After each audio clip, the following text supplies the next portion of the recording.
everyone, my name is Chloe Bluebird Mustooch, and I'm the illustrator for the Siha Tooskin series. And today I'm going to read a little bit of the book, Catch Your Dreams today.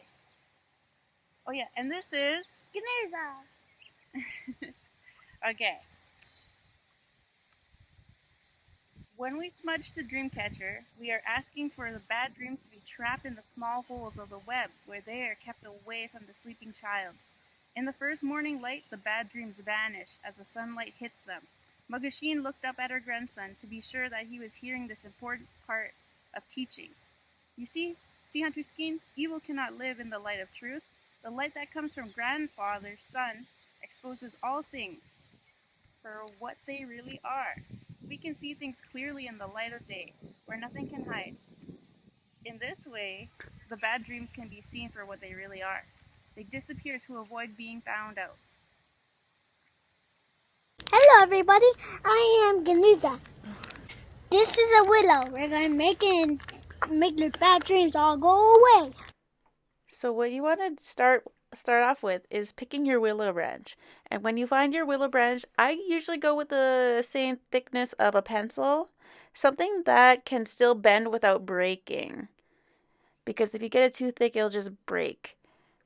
Alright, so what I'm doing here is I made a hoop out of it and I tied my first knot.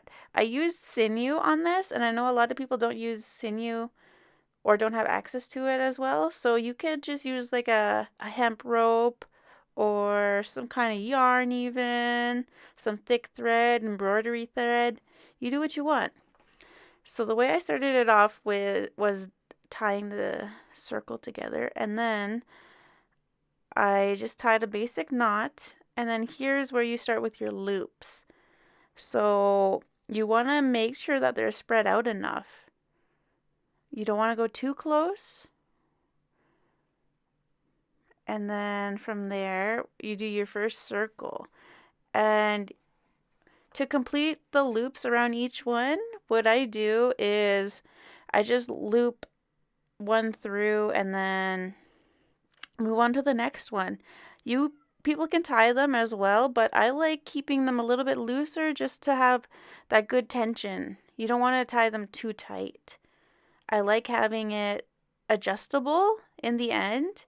That way you can make sure your spacing is correct and equal, evenly spaced out. And you just continue to tie knots between each loop, in the middle of each loop, to the next one. And then as you get closer, it's going to get a little bit more challenging, but what I like to do is just take your time.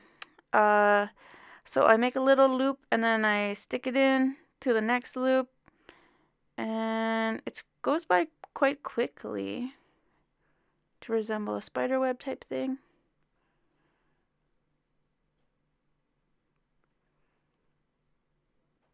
And towards the end, when it gets too hard, that's when you kind of know that you're almost finished.